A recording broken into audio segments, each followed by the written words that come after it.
Faceless crime म्हणजे चेहराच नाही त्या गुन्ह्याला, तो म्हणजे cyber crime, cyber frauds.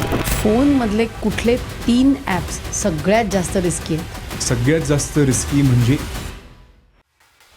Social media वापरताना कोणत्या 3 चुका सगळ्यात डेंजरस ठरतात? तुमचं पर्सनल डिटेल्स कुठेही टाकू नये, तुमचे फिंगरप्रिंट्स 4K फॉर्मॅटमध्ये कधीही टाकू नये, आणि तिसरं म्हणजे तर आपण वाटेल ते जाऊन सोशल मीडियावर नाही बोलू शकत. अगदी नाही. काय होऊ शकतं ते आपण समय रैनाच्या केसमध्ये बघितलं, जिथे महाराष्ट्र सायबर पोलिसनीच ॲक्शन घेतली. त्याला शिक्षा 3 वर्षाची असते. कोणाला टार्गेट केलं जाऊ शकतं, कोणालाही. पॉलिटिशियन सुद्धा. की सायबर क्राईम हा फक्त हुशारीचा गुन्हा नाही आहे, हा भीतीवर चालणारा गुन्हा आहे. आपल्या सरकारने 1930 आणि 1945 हेल्पलाईन दिली. तुम्ही गोल्डन आवरमध्ये जर फोन करून सांगत असाल तर इमिजिएटली ते पैसे वाचवले जाऊ शकतात. गोल्डन आवर काय आहे? आपलं बँक अकाउंट सुरक्षित राहण्यासाठी कोणत्या स्टेप्स आपण घेतल्या पाहिजे?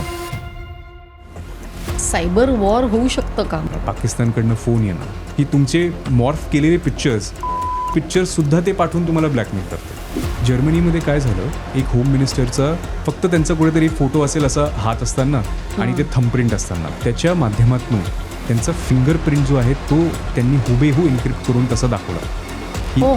तर तुमच्या थंबप्रिंटवरनं जर असं होऊ शकतं तर तुमच्या चेहऱ्यावरनं काय काय होऊ शकतं. आणि सध्या आपण फार QR कोडवरनं पण पैसे पाठवतो ना. तुम्हाला वाटतं की ठीक आहे, मी QR कोडवर पेमेंट करतोय आणि ती 5,000च्या ऐवजी 50,000ची पेमेंट होते.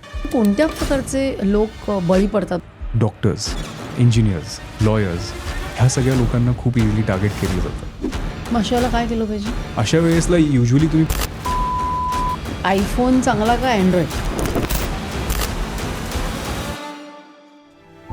एके दिवशी मी आणि शरद पवार साहेब भेटलो.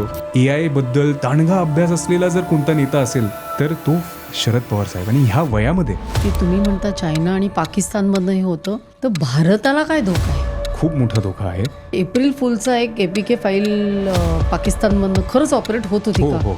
पण मग ऑपरेशन सिंदूरचा त्याचा काय संबंध होता? कारण काय, त्यांना तुमची हालचाल बघायची आहे की तुम्ही कुठे आहेत, काय करतायत, कुठे मूव्ह करतायत. हा डेटा आजच्या टाईममध्ये ही एवढी मोठी संपत्ती आहे, ही मिळवायला ते कुठल्याही स्तरापर्यंत जाऊ शकतात. पण मग ते ऑपरेशन सिंदूर 2 होणार का?